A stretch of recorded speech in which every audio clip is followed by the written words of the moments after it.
course there is a restricted section, but we won't be exploring that area in this video.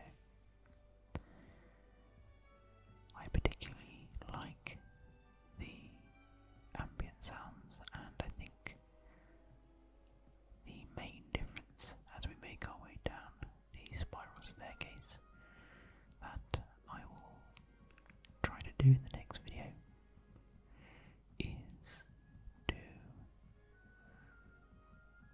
turn off the music entirely.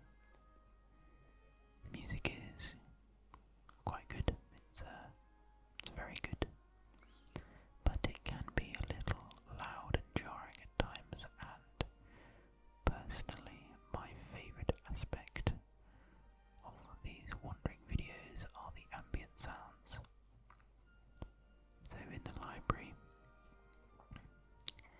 the sounds of my footsteps on the creaky wooden floorboards and across the threadbare carpets, the sound of the crackling fires, and the odd crunch of an apple, as we just saw from a hungry student taking a break from their studies. We've made our way, as you can see, down to the ground floor of the library, and I'm taking a look at the side rooms of the library where there are little nooks and crannies, high archways, and the odd roaring fireplace. This one has a particularly magnificent hearth. The coals, they're particularly white hot, and it's always quite fun to spin one of the globes nearby. This is one room that I noticed, quite different to the rest.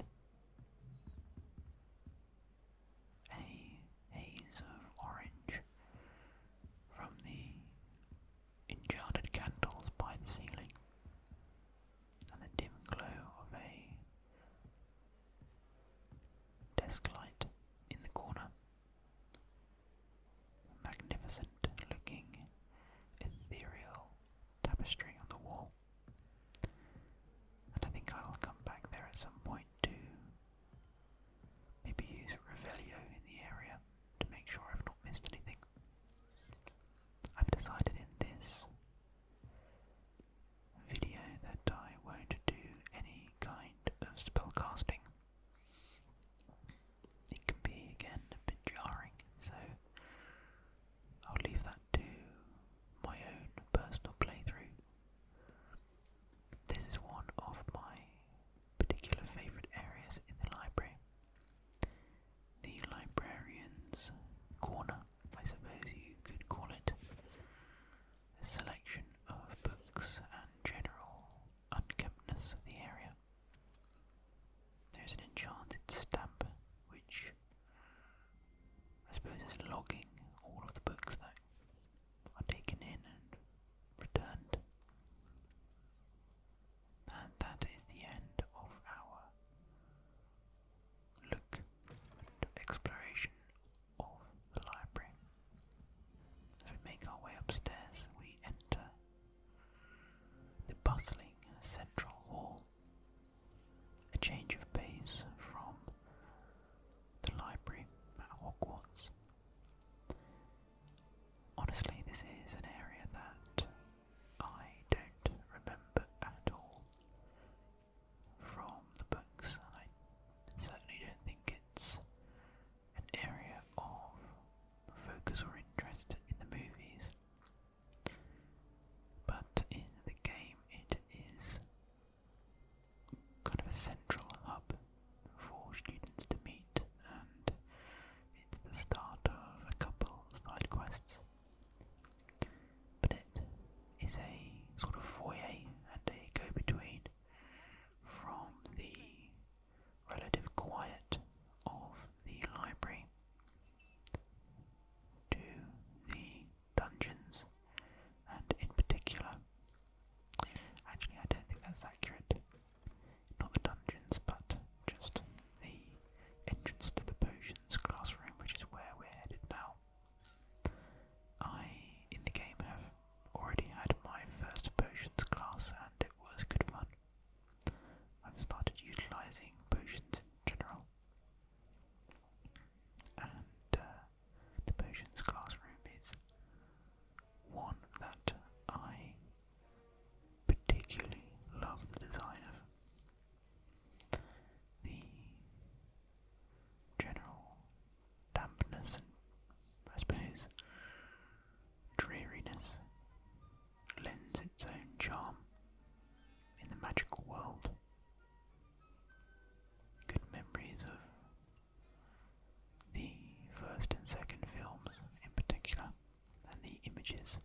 course, this game is set significantly earlier, a good 100 or so years in the past, from the books that we know and love, and so everyone that we might be familiar with are not in this game. I love the little detail around the top of the storage areas in the potions classroom. You can just make out what looks like either the names of ingredients below, or I think probably more likely it's some kind of Latin inscription, a phrase or motto or something that I'm not aware of, or certainly not able to translate. This one's quite nice. It has a sort of emerald foil overlay, and I do remember, looking at a little closer at this blackboard. The chalk writing is sort of ancient script, which I think is probably specific to the game, I would imagine. But we take a little tour around Professor Sharp, the central character in the game, the potions master, scribbling away with his quill and a pot of ink. On our right is our specific potion station that we can use, but if you've played Hogwarts Legacy, you'll know that that's slightly less helpful, as you can use the room of requirement to make all your potions.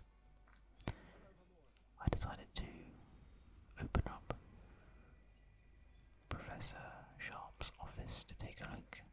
It needs to be unlocked using a low more, and there's a fancy little mechanic they use where you have to kind of use your left and right analog sticks to pry open the lock.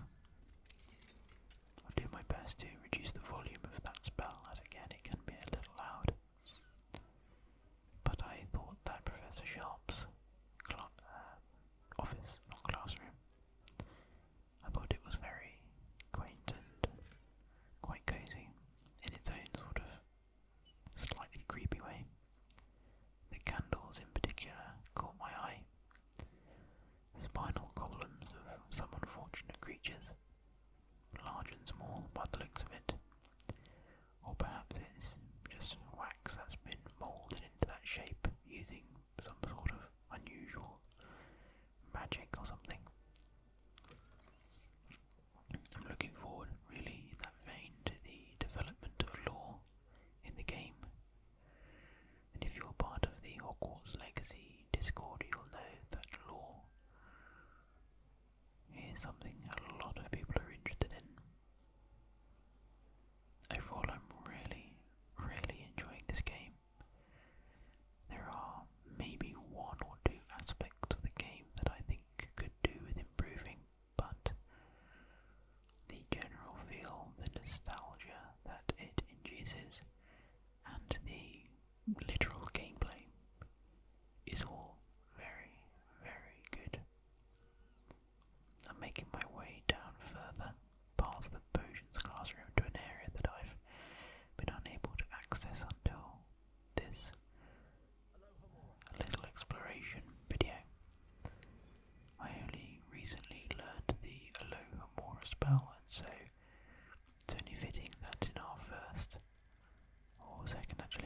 second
least a troll of some description in that glass casing behind us.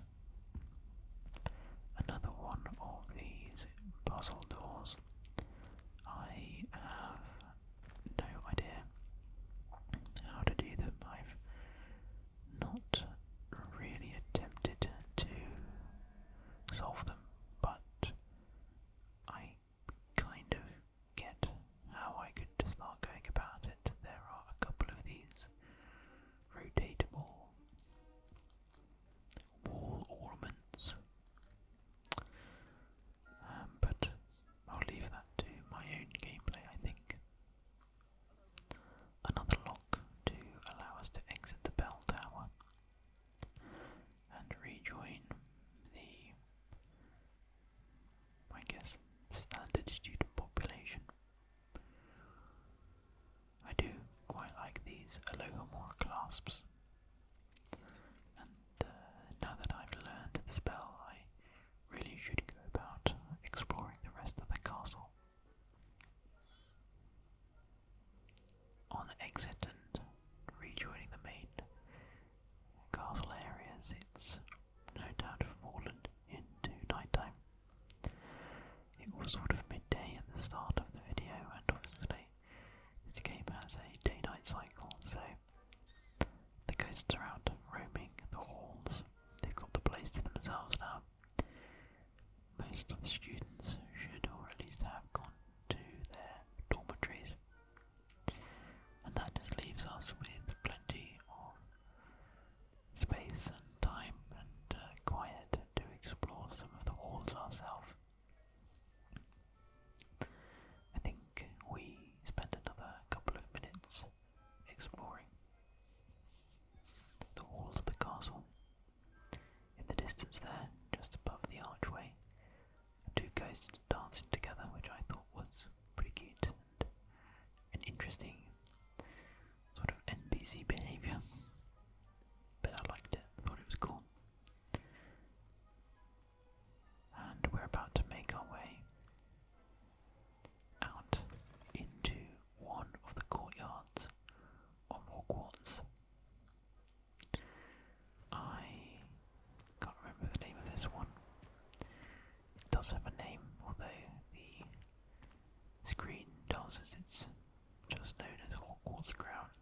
adversaries, whether that be dark wizards or just like some sort of magical beast. We're making our way through just a little ruined wall or something, some ruined part of the old Hogwarts, I assume. And that leads us to the main entrance, or at least one of the main entrances to the Quidditch arena. It's in general, as you can see, known as the Southern Hogwarts region. And I think the quality that the developers have put into the map and the overlays that tell you where you are pretty much at all times in the game really helps to orientate you. And I would say that is one of the main things that I have personally really enjoyed about the game. It's really a minor aspect in terms of actual gameplay if you're not some sort of Harry Potter fanatic like me, but this game has really helped to, I would say, visualize the realities of the castle and the area before my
And so I decided to focus on making our way up to this particular little rock formation on the western side of the stream, which you can see there's a waterfall in front of us.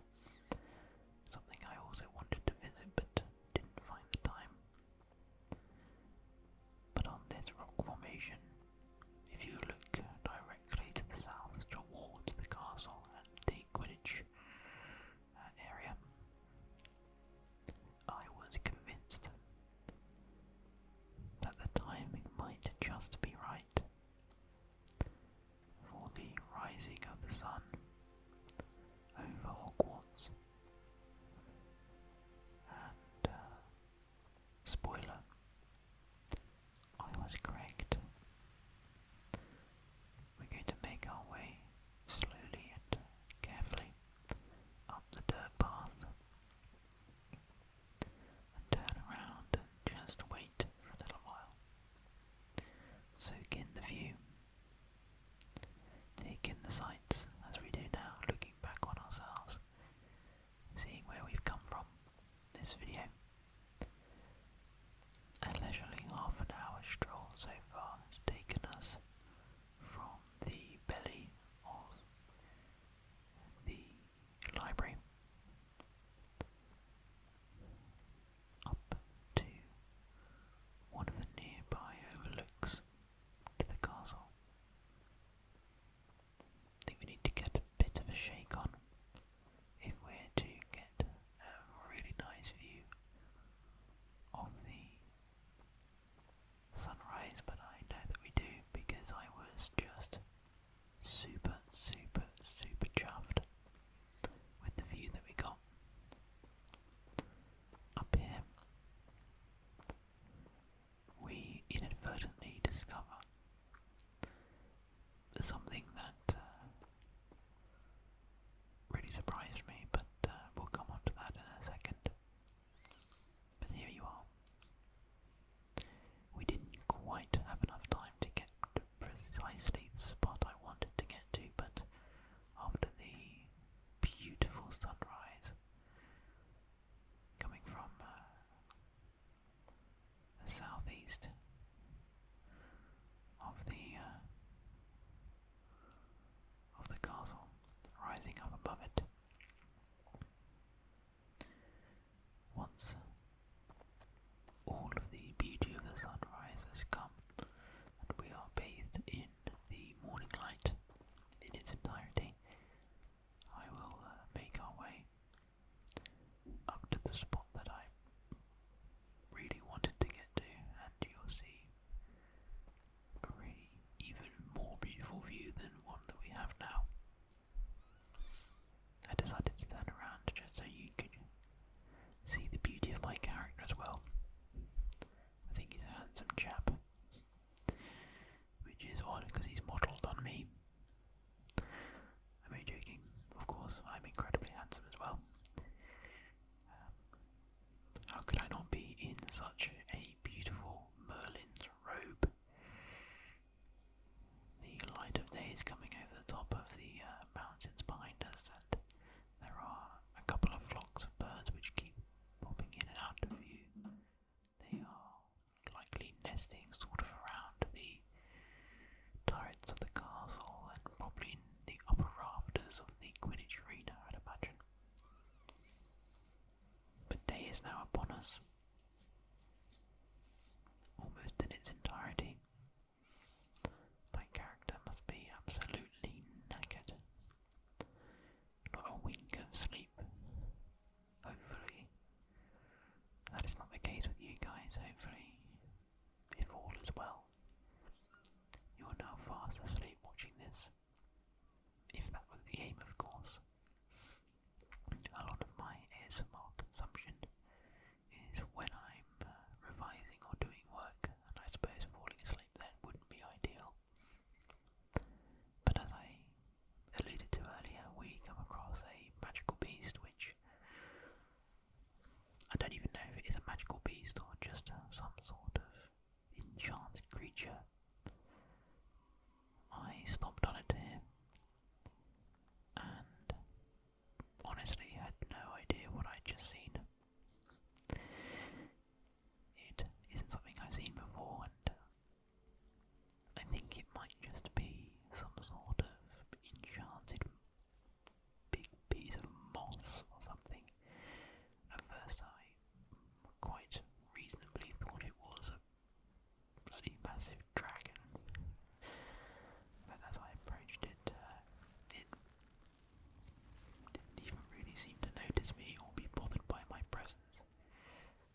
spells to really, I guess, see if I could piss it off. But I didn't think that would be fitting with